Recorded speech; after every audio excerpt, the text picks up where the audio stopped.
Very good morning and welcome to the second day of Elevate. The session today is a face-to-face comparison between REST and SOAP. Who is the beauty and who is the beast in web service programming? A short disclaimer about the presentation and then let's start.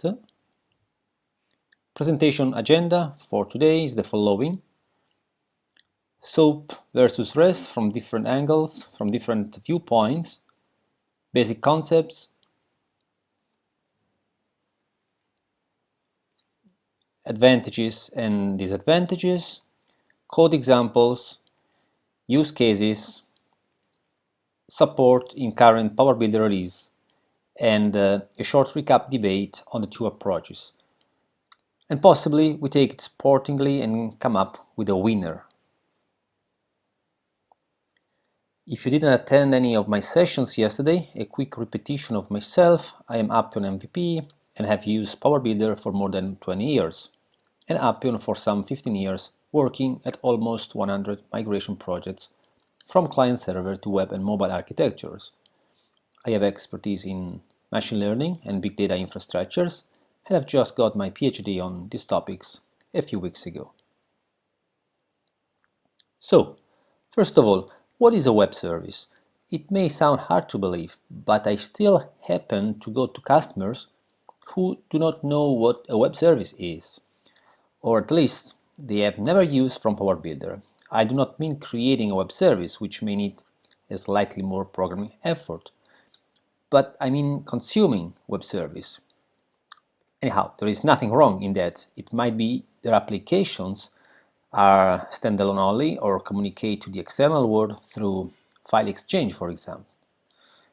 In short, a web service is a set of operations that are published and are accessible over the network. A web service is a platform and language independent. A web service has fundamentally a stateless design, at least in the original conception, meaning it does not rely on information about users being stored between the interactions. Being open, platform agnostic and language independent were the main reasons of success of web service versus other interoperable frameworks like Corba or RMI. You can write a web service in Java and deploy on a Windows box and then consume it from a PHP application on a Linux client and the other way around. So let's start. Say your company made you responsible for the first web API and you're wondering which protocol you should use. In the next slides, we'll take a complete look at the SOAP versus REST comparison, which, as you can imagine, goes a bit further than just washing and relaxing. So let's start from the origin. REST is a short for representational state transfer. It was created by Roy Fielding, a PhD student at University of California in 2000, and thereby it was developed in an academic environment, embracing the philosophy of the open web, which includes concepts like decentralization, transparency, openness. On the other hand, SOAP stands for Simple Object Access Protocol. It was created a couple of years before by Dave Wiener and in collaboration with Microsoft. So it was developed in a large software company addressing the needs of the enterprise market. Basic concept. From the design point of view, what is the key conceptual difference? REST makes data available as resources or nouns. For example, you may want to get users or a given invoice. Instead, SOAP makes data available as services, so you need to provide verb and noun. For example, you specify operations like get user or pay invoice. Look at this picture. When you access a REST service on a typical endpoint like localhost user 42, you indeed access the resource, the actual data, in this case some kind of information related to user ID 42. It can be a JSON string returning the full personal data of the user, or maybe his or her pictures, or a PDF with some related information.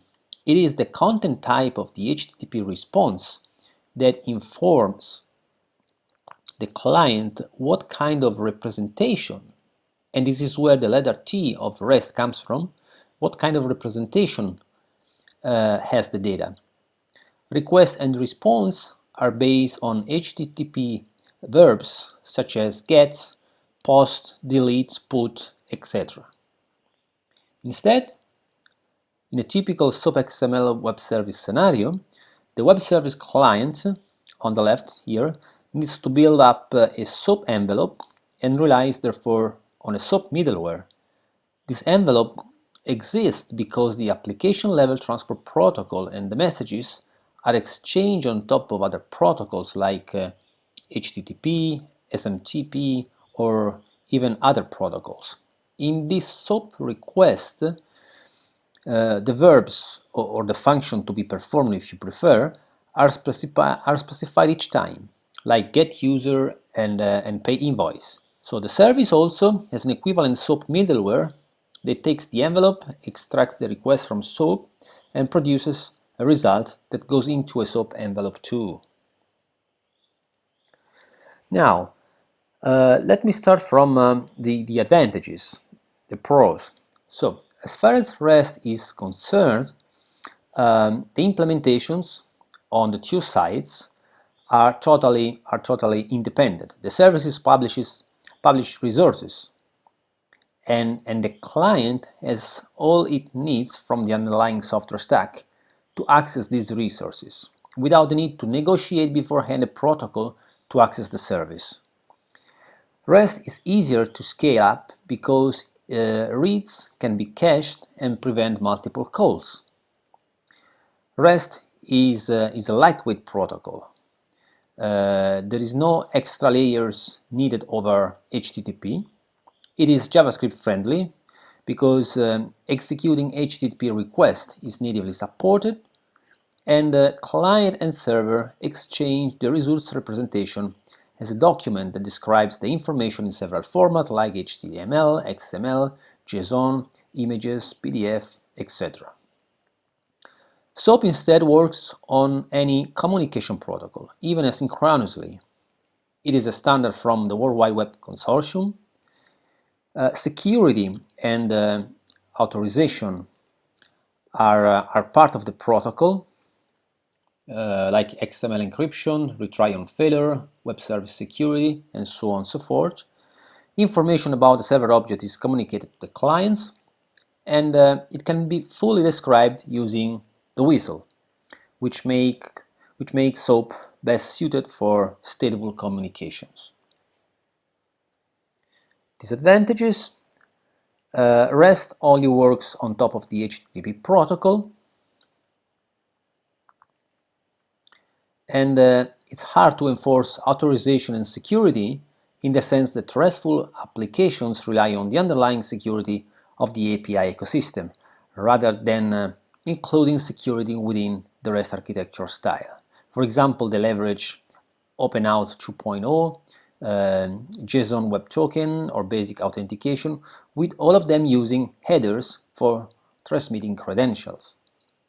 SOAP spends a lot of bandwidth communicating metadata, so it's heavier. It has a complex XML that makes it slower than middleware such as CORBA or ACID compliant transactions. It only uses XML as encoding scheme for transport of request and response. In this example, you can see the SOAP request, and which has been sent through HTTP, but it could have been sent through any other network protocol. And you can notice the HTTP request header providing the content type of SOAP XML, and later below the SOAP envelope. This is a tag, the SOAP envelope tag, which indeed enclosed the whole SOAP request with its body that specify the actual request to get stock price method and the string IBM as parameter. On the other side of the wire, the SOAP middleware passes the request onto the web service, and they will provide an answer by building the same kind of message, a SOAP envelope with response get stock price methods, or verb as we called earlier, and the actual value in the price XML tag that the client is going to capture, so 34.5. Part of the SOAP XML web service infrastructure is the WSDL. It is an XML document that defines the API endpoints exposed by the SOAP service. In the example, you can see the full description of a SOAP web service definition, the available methods, and the parameters. It is a common misunderstanding that the WSDL is required for a SOAP service. It was added later to SOAP to help understanding a web service endpoint. Otherwise, it is difficult to know how to call a SOAP web service. And most languages supporting SOAP can automatically generate a test suite using a WSDL definition. Now let's move to REST. REST is all about sending HTTP requests to specific endpoints and receiving data as response. Here is an example, very simple. An example of REST request. It's the most standard, simplest, human-readable HTTP request with endpoint and a query string. So just go to resource /article and on the current server and provide a parameter. As simple as that. And as far as the REST response is concerned, this is also pretty straight to the point. It provides just the actual data without envelope or extra verbosity. In this example, the HTTP response has a header that informs the client that the body contains JSON data, which starts right after in the body. So the equivalent XML answer, would be much heavier. Now, let's discuss in which cases would you use the REST and would you use REST and SOAP. So REST when clients and servers operate on a web or mobile environments, because in these environments the need for simplicity is one of the strongest reasons to opt for REST. When object information doesn't need to be communicated to the client. In other words, there is no need to provide a description of the service implementation, but only the resource it is the custodian for. Projects with strong emphasis on simplicity and performance, and thereby high throughput. SOAP, instead, on the other hand, best fits when clients need access to objects on the server, and you need to enforce a formal contract between the two parts with a strict description of the interface, which turns out to be more suitable to long-haul projects with strong emphasis on security and reliability.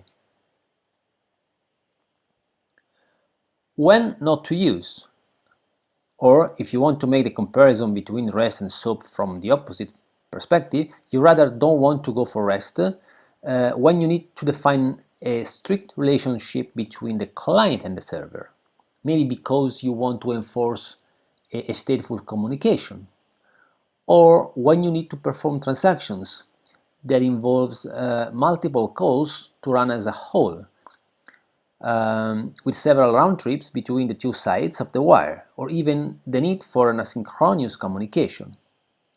And vice versa, you may want to avoid SOAP when you need public users or external developers to easily use your API, as well as when your bandwidth is limited and the verbosity of SOAP may become a bottleneck. So, where do REST and SOAP API are commonly applied to in today's market? REST is for public-facing API, so API that are meant to serve a general public. As already pointed out, simplicity is one of the strongest reasons to opt for REST. In social media, it's not a coincidence that most new APIs are built around REST and JSON. Same is for social networks, where front ends are mostly written in JavaScript because these languages needed support for JSON parsing and HTTP requests. And furthermore, in web chat services, as well as services meant to provide lightweight information on the go on mobile platforms.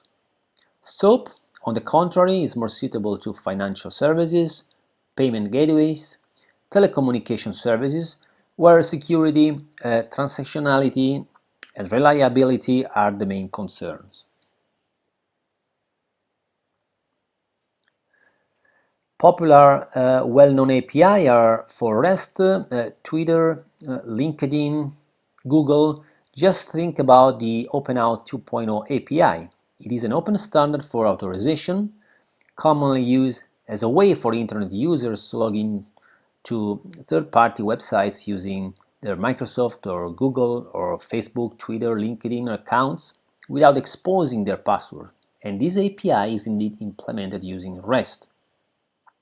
On the other hand, Salesforce for its CRM service, PayPal for its payment infrastructure, Clickatel for its mobile messaging systems are all based on SOAP.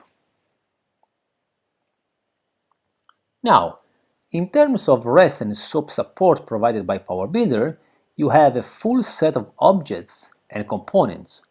Of course, the REST support is very recent. It was introduced by PowerBuilder 2017 and thereby is based on state-of-the-art, robust, and full-fledged implementation. Let me start with HTTP client object. It is a general-purpose object for using the HTTP protocol and access resources identified by a URL. It is easier and more powerful than the legacy PowerBuilder INET object, and it supports all the HTTP methods: get, post, put, delete, and security with SSL and TLS support. Then you have the REST client object, which gives you simplified and faster access to RESTful Web API for loading straight into a data window or data store the JSON formatted string that is returned by a REST service. JSON parser and JSON generator are two objects that provide the ability to navigate within a JSON string or generate your own JSON. While JSON package gives you the possibility to manipulate the JSON in order, for instance, to pack together many of them, or say, for instance, you pass to a REST service in all of them in one go, or extract a precise portion from a given JSON.